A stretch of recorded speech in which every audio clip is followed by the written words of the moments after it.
Greetings and salutations. This is the Adjutant. Today I want to share one of the most personal lessons I've learned in my life. It's a lesson that took me years, a great deal of pain, and a lot of self-reflection to truly understand. By the end of this conversation, my hope is that you'll see why success can change your circumstances, but can never heal emotional wounds. And if you're carrying unseen pain today, I hope you'll discover that your worth has never depended on your accomplishments or someone else's approval. Now, have you ever looked at someone and thought they have everything? Maybe they had a successful career, a beautiful home, a respected profession, a family, financial security. Now, from the outside, it appeared that their life was exactly the way that they wanted it. The truth is, appearances can be incredibly deceiving. There was a season in my own life when I was that person. I was living in Clarkston, Michigan. I had recently become an attorney. I had built a brand new home from the ground up, a home worth more than $400,000. I was serving in the Army Reserves. I was hosting a public access television program called The Tom Mengesha Show. If you had looked at my life during that season, you probably would have called me successful. I had a career, I had a house, I had the title, I had the respect, I had everything that many people spend their lives chasing. Now, from the outside, my life looked like a success story, but there was another story that almost no one knew.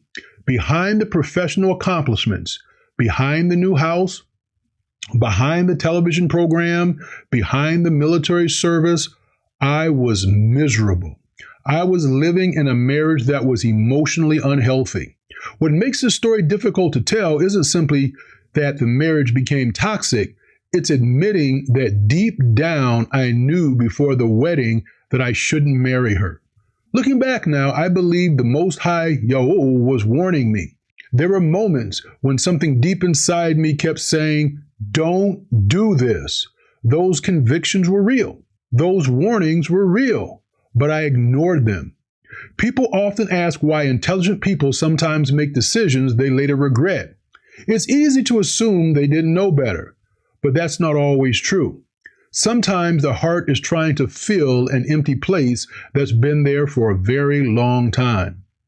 And when that happens, emotions can become louder than wisdom. You see, I wasn't chasing success. I had already had success. What I was really chasing was something much deeper.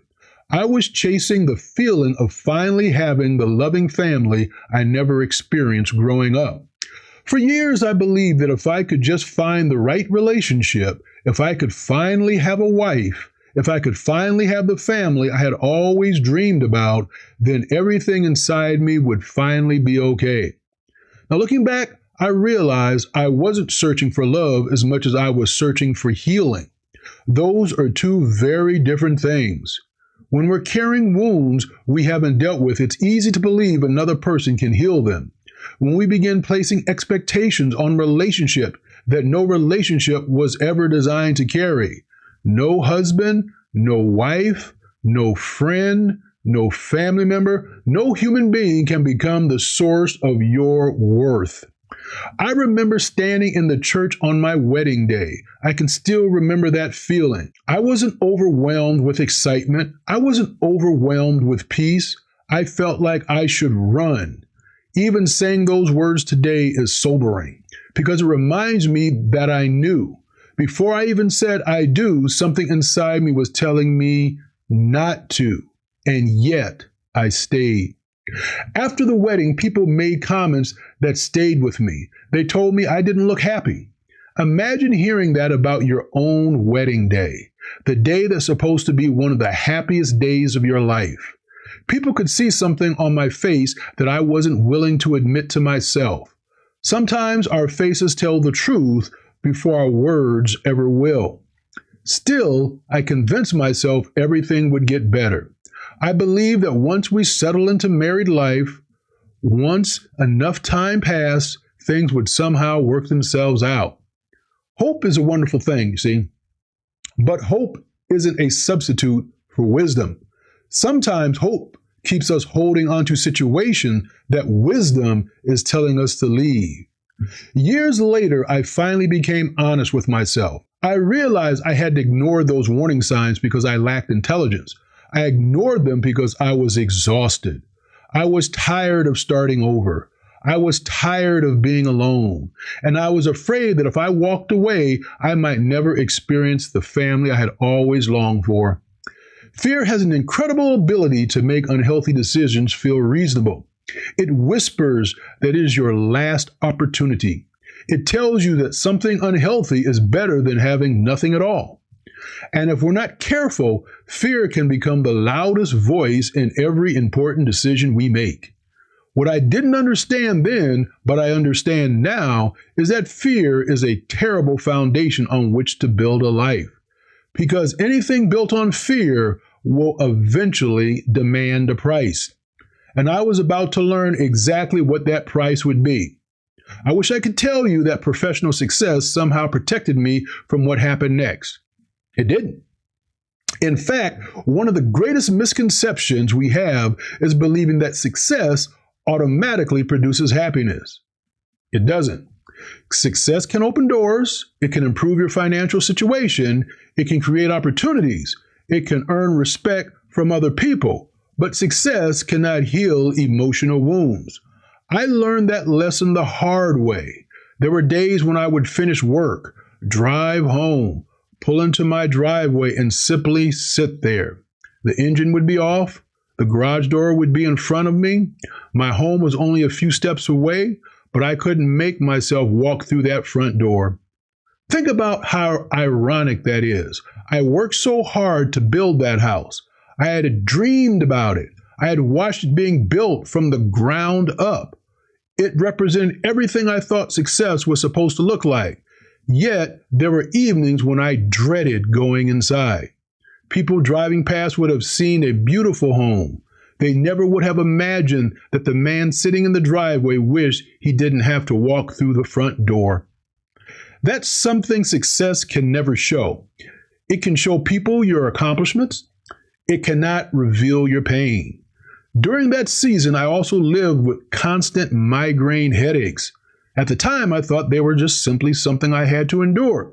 I didn't realize how deeply emotional stress can affect the body. When the heart is constantly carrying pain, when the mind is constantly wrestling with anxiety, when you're pretending everything is fine while you're slowly falling apart inside, eventually your body begins carrying what your heart refuses to acknowledge. Now, looking back now, I understand something I didn't understand then. You cannot separate emotional health from the rest of your life. Everything is connected. Your relationships affect your thinking. Your thinking affects your health. Your health affects your work. And your work affects every other area of your life. That's why ignoring emotional wounds never makes them disappear. They simply find another way to make themselves known. For me, success became a distraction. Every accomplishment gave me another reason to avoid asking harder questions. Questions like, why am I still unhappy? Why do I feel empty? Why do I still feel like something is missing? Instead of asking those questions, I convinced myself I simply needed another accomplishment, maybe another professional achievement, maybe another goal, maybe another milestone. Maybe then everything would finally feel complete. But every time I reached another goal, the satisfaction faded. Not because the accomplishment wasn't meaningful, but because I was asking success to do something it was never created to do. I was asking it to heal my heart. No career can do that. No amount of money can do that. No title can do that. No promotion can do that. And no relationship can do that either. One of the greatest turning points in my life came when I realized I wasn't really searching for success anymore. I was searching for significance. I wanted someone else to convince me that I matter, that I was valuable, that I was enough. The problem is, whenever your value depends on another person's approval, you'll spend your life afraid of losing it. That's an exhausting way to live because people change. circumstance change, relationships change. But if your identity changes every time someone else's opinion changes, you'll never experience lasting peace. Healing didn't begin for me when my circumstances changed. Healing began when my thinking changed. I had to stop asking another human being to answer questions only I could answer. Like, who am I? What is my value? Am I enough? Those questions cannot be answered by applause. They cannot be answered by achievements. And they certainly cannot be answered by another person's ability to love you. Those answers have to be settled within your own heart. Looking back now, I don't judge the younger version of myself. I actually have compassion for him. He wasn't chasing wealth.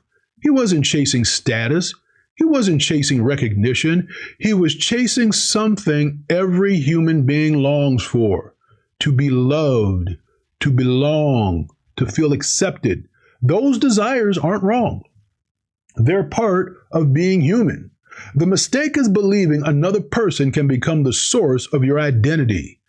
That's a burden no relationship was ever designed to carry. And once I understood that, everything began to change. The greatest lesson I learned from that season of my life wasn't about marriage. It wasn't about success. It wasn't about money. It wasn't about identity. You see, when you don't fully understand your own worth, you often look for someone else to tell you who you are. You believe that if they chose you, you'll finally feel valuable. If they stay, you'll finally feel secure. If they love you, you'll finally feel complete. But that's asking another person to carry a responsibility that was never theirs. No human being can become the source of your identity. Looking back now, I wish I could sit down with that younger version of myself, the young attorney, the Army officer, the man who had just built his dream home, at 35 years old, I might point out. The man everyone believed had finally made it. The television host. If I had the opportunity to speak with him today, I wouldn't begin by talking about career goals. I wouldn't encourage him to make more money. I wouldn't tell him to buy a larger house. I wouldn't tell him to become an even more successful person. Instead, I would look him directly in the eyes and simply say, "You are enough." Not because of your profession, not because of your accomplishments, not because of your military service, not because of your house, not because of what anyone else thinks about you. You are enough because your value was never determined by any of those things in the first place. Think about how differently we would live if we truly believed that. How differently we would choose relationships. How differently we would respond to disappointment. How differently we would handle rejection. How differently we would define success. You see, success becomes much healthier when it's no longer responsible for giving us our identity. It becomes something we enjoy instead of something we desperately need. Perhaps you're listening today and your life looks successful from the outside. Maybe people admire your career. Maybe they compliment your accomplishments. Maybe they assume everything is going well because that's all they can see. But inside, you know you're carrying something that no one else knows about. If that's you, I want you to hear something I wish someone had told me years ago. Okay? You do not have to earn your worth. You do not have to prove your value. Your identity is not determined by your income. It is determined by your title. It isn't determined by your relationship status. It isn't determined by your accomplishment. And it certainly isn't determined by another person's opinion of you. Your worth already exists. The challenge is learning to believe it. That doesn't mean emotional healing happens overnight. It doesn't. Healing is often a journey. Sometimes it means having difficult conversations. Sometimes it means seeking wise counsel. Sometimes it means admitting that we've been carrying pain for much longer than we realize. But healing always begins with honesty. Honesty about where we are. Honesty about what we're feeling. And honesty about the fact that success cannot fix what only healing can. Today, when I look back on that chapter of my life, I no longer see it simply as a painful season. I see it as one of my greatest teachers. It taught me that success is a wonderful servant, but a terrible survivor. It taught me that professional achievement can improve your life, but it can never replace emotional health. Most importantly, it taught me that the greatest investment we will ever make is not in our careers. It is becoming emotionally whole. Because when you know your value, you stop asking other people to define it for you. You stop chasing relationships out of fear. You stop believing that another accomplishment will finally make you complete. Instead, you begin living from a place of peace. And that's a completely different way to live.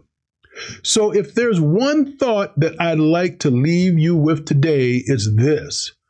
Learn your value before asking someone else to determine your worth. Because success may impress other people, but only healing will set your heart free.